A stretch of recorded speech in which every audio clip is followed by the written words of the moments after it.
You know that feeling when you've said too much? When you're lying in bed at night, replaying a conversation and thinking, why did I tell her that? Why did I explain myself so hard? Why did I turn something simple into a confessions booth? Yeah, that feeling. It's your instinct trying to tell you something important. You gave away too much. Not lies, not secrets, just pieces of yourself that didn't need to be handed over. And now something's shifted. She's looking at you differently. Not with more love, with less mystery. And mystery, whether we want to admit it or not, is half of what keeps the fire alive. Look, this isn't some manipulative game. It's actually the opposite. It's about protecting something real inside you. Because here's what nobody warns you about. The more you explain yourself, the less interesting you become. The more you confess, the more predictable you are. And predictable doesn't make her heart race. It makes her comfortable, then bored, then looking around. There's this thing that happens in the beginning. You meet someone and there's this spark, this electricity, because she doesn't know everything about you yet. You're still a story she's reading, still a puzzle she's putting together. And that process, that discovery, that's where attraction lives. But most guys, the second they feel a connection, they panic. They think, I need to show her all of me right now so she knows I'm real. So they unload, they overshare, they turn every date into a therapy session. And just like that, the mystery dies.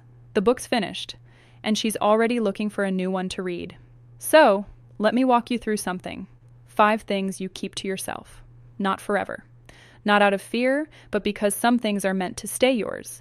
Because a man who knows how to hold space for himself is a man worth staying curious about. And curiosity is what keeps her coming back. And listen, if you're someone who actually wants the truth instead of just something that sounds nice, if you're serious about building a life that makes sense instead of just chasing feelings, then go ahead and subscribe. This isn't about collecting followers. It's about building a circle of people who think deeper, move smarter, and refuse to live on autopilot. If that's you, you're in the right place. If not, no hard feelings. But we're going somewhere specific here, and it's not for everyone. All right, first thing, you never share your entire romantic history. She's going to ask, maybe not the first week, maybe not the first month, but at some point she's going to look at you with that soft, curious face and say something like, so, tell me about your ex. Or, how many people have you been with? And this is where most men completely sabotage themselves. They think honesty means full disclosure, so they sit there and walk her through the entire timeline. Names, faces, how long it lasted, why it ended, who hurt who. They think they're being open, building trust, showing her they have nothing to hide. But here's what's actually happening. Every story you tell becomes a comparison. Every woman you mention becomes a ghost that now lives in her head. She's not listening to bond with you. She's listening to figure out where she ranks. Was that girl prettier? Funnier? Did you love her more? And even if you say all the right things, even if you swear she's different, the damage is done. You've given her a scorecard she didn't ask for, and now every time you argue, every time you're distant, every time she feels insecure, she's going to pull one of those names back out and wonder if you're thinking about them. You don't owe anyone your history just because they're curious. Your past isn't public record. It's yours. And when she asks, you stay calm, you stay brief, you stay kind. I've had relationships, I learned a lot, but I'm here with you now, and that's what matters. That's it. Novel, no director's cut, no behind-the-scenes bonus footage, because every extra detail you add is just ammunition for a fight you don't even know is coming yet. And here's the thing that's hard to accept. She doesn't actually want the whole truth. She wants to feel special. She wants to believe that what you have with her is different than anything that came before. But if you spend an hour telling her about everyone else, she's not feeling special. She's feeling like another name on a list. And nobody wants to be a sequel.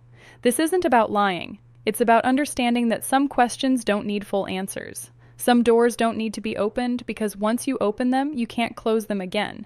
And the version of you that lives in her imagination is always going to be more attractive than the version that's been fully explained.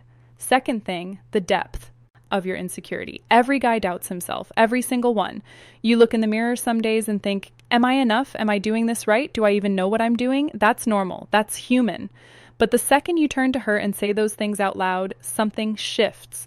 You're not being vulnerable anymore, you're handing her a job. The job of reassuring you, the job of holding you up emotionally. And that's not what she signed up for. She didn't fall for you because you needed fixing. She fell for you because you seemed like you had it together. Not perfect, not fearless, but steady, like you could handle yourself. And the moment you start unloading every fear and insecurity onto her, You stop being her partner. You become her project. And nobody stays attracted to their project. They stay obligated, and obligation kills desire faster than anything. There's a difference between being vulnerable and being needy.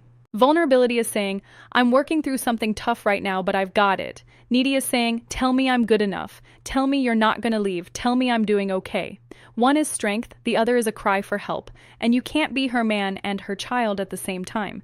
The roles don't work together. So where do you take that doubt? To a therapist, to a mentor, to a journal, to a brother who's been through it and knows how to talk you off the ledge, but not to her. Because every time you collapse in front of her, you're asking her to be your mother. And once she starts seeing you that way, the attraction is over. You can't kiss someone goodnight and then ask them to tuck you in. It doesn't work. And I'm not saying hide everything. I'm not saying pretend you're made of stone.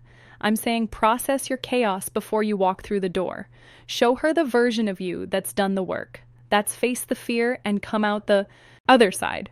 She can tell when you're struggling, but she respects you way more when you struggle quietly and show up strong than when you fall apart in front of her and expect applause for being honest. Third thing, how much you've sacrificed for her. You changed your schedule. You turned down that trip with your boys. You spent money you probably shouldn't have. You skipped the gym for a month because you wanted to spend more time with her, and now part of you wants credit. Part of you wants her to know how much you've rearranged your life. So one night, maybe during an argument, maybe just in passing, you say it, I gave up a lot for you. Or I haven't seen my friends in weeks because of us. Or I'm broke because I've been taking you out. And just like that, you've turned love into a transaction. Because the second you announce your sacrifice, it stops being love and starts being a debt. And she didn't ask you to sacrifice. You chose it. You decided to prioritize her. And that was beautiful when it was silent. But the moment you say it out loud, you've made it her problem. Now she feels guilty. And guilt doesn't make someone love you more. It makes them pull away. A strong man sacrifices without keeping score. He does it because he wants to, because it aligns with who he is and what he values. He doesn't need a parade. He doesn't need a thank you speech. He doesn't need her to know how hard it was. He just moves, and that's what she respects. The man who shows up consistently without waving a flag every time he does something decent. You want her to appreciate you? Stop narrating your effort. Stop making a highlight reel of everything you've done. Just be solid. Be consistent. That's the real flex, not the announcement of it. And if you're sacrificing so much that you feel the need to tell her about it, that's a sign you're giving from the wrong place. You're giving from emptiness, not abundance. And that's not sustainable. Real sacrifice is quiet. It's the decision you make at 5 a.m. when no one's watching. It's the discipline you maintain when she's not around. It's the growth you pursue so that when she looks at you, she sees progress, not performance. Fourth thing, your backup plans. You're with her. You care about her, but you're not naive. You've been around long enough to know that people change. Relationships end, feelings fade, and no matter how good things are right now, there's always a chance it doesn't last. So you stay prepared, you maintain your friendships, you keep your network active. You don't delete every woman's number from your phone just because you're in a relationship. You stay socially valuable. And you definitely don't tell her any of this because the moment she knows you've got contingency plans, she starts building her own. It's not about trust, it's about human nature. The person who cares less has the power. And if she realizes you're not fully dependent on this relationship, that you'd be fine if it ended, something in her shifts. She starts wondering if you're really aligned. And women, they think in binary when it comes to commitment. You're either fully invested or you're halfway out the door. There's no in-between in her mind. Now, I'm not saying cheat. I'm not saying keep dating other people. I'm saying don't make her your entire world.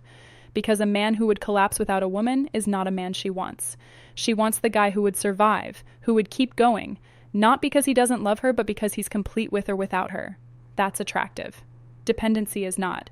So yeah, have backup plans, financial plans, career plans, social plans, a life that doesn't crumble if she walks away. But keep that to yourself. Let her experience your presence. Let her feel your love, but never let her think she's your only option for happiness, because the second she does, the dynamic flips and not in your favor. Fifth thing, the full extent of your ambition.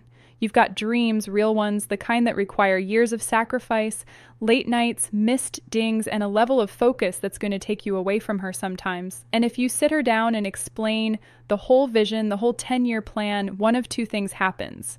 She either feels threatened by it or she tries to manage it. and both are bad. Most women say they want an ambitious man, and they mean it until that ambition requires them to take a back seat, until it means you're working weekends, until it means you're mentally somewhere else, even when you're physically next to her. Then ambition becomes the other woman and she can't compete with it. So instead, she'll try to shrink it. You're always working. You care more about that than us. We never spend time together anymore. It's not malicious. It's just biology. She wants connection. Your purpose threatens that. So instead of laying out the entire blueprint, you share pieces. You let her see the progress, but you don't let her see the cost, because the cost includes nights you'll choose your mission over her mood, times you'll go silent because you're locked into something, and if she knows that up front, she'll resist it, but if it's just the reality she adapts to, she'll respect it. Ambition is sexy in theory, exhausting in practice. She loves the idea of the man who's going somewhere. She doesn't always love the man who's actually going, because going requires absence, and absence feels like neglect if she's not secure in herself. So you manage it. When you're with her, you're present fully. But when you're working, you're ruthless. And you don't apologize for it. You don't explain it away. You just live it. And the right woman will either get on board or get out of the way. Either way, you keep building. Now picture the guy who actually lives this. He's not cold. He's not some emotionless robot. He's just centered. When he walks into a room, there's a calm about him. When she asks him something, he answers without over-explaining. When she tests him, and trust me, she will. He doesn't react. He doesn't scramble to prove himself. He just exists in his own frame. And that steadiness is magnetic. He's got structure to his day. He works out. He reads. He has projects that don't require her approval. And because he's not desperate for her attention, she gives it freely.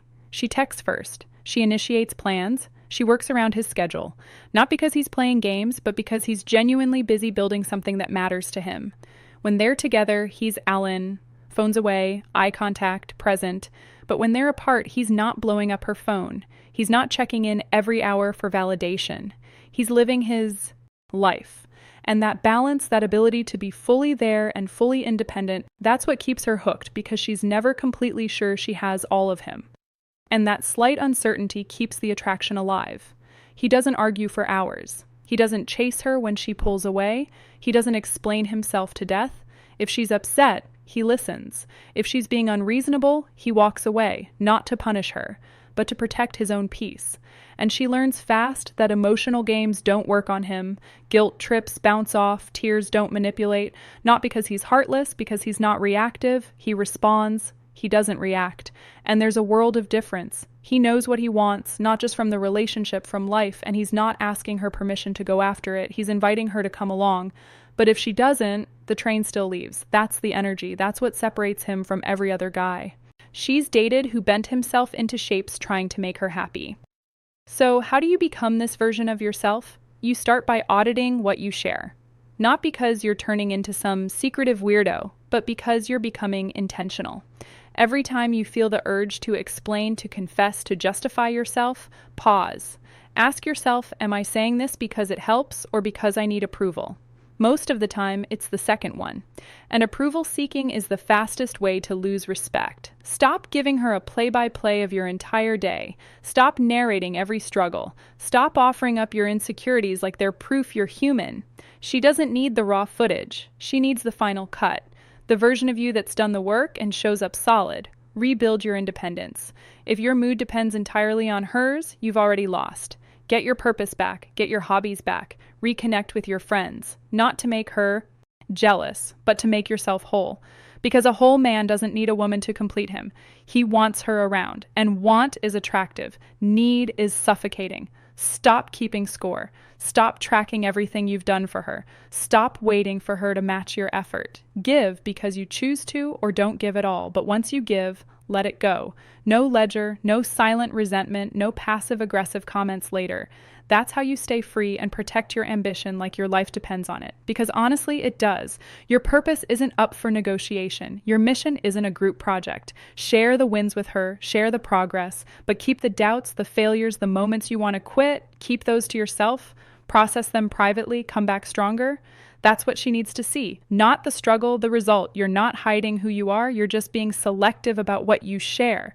And that's not dishonest. That's wise, because the Version of you that overshares, that needs constant validation, that turns every moment into an emotional deep dive. That's not your best self. That's your anxious self. And your anxious self doesn't build anything lasting. The man you're becoming is different. He's intentional, he's measured, he doesn't perform his depth, he just has it. And that quiet confidence, that refusal to shrink or apologize for taking up space, that changes everything. This is bigger than just relationships. This is about who you are. It's about understanding that you don't owe everyone access to your inner world just because they ask nicely. You decide what gets shared. You control the narrative. And that boundary, that ability to hold space for yourself, is what separates men from boys. So if you're done explaining yourself into irrelevance, if you're ready to build a version of your life where your actions matter more than your words, if you want to become the kind of man who doesn't need constant validation because he's too busy becoming undeniable, then subscribe. This is where the real work happens. Not motivation, clarity, not hype, discipline. That's the difference. And if you can feel it, you're already ahead.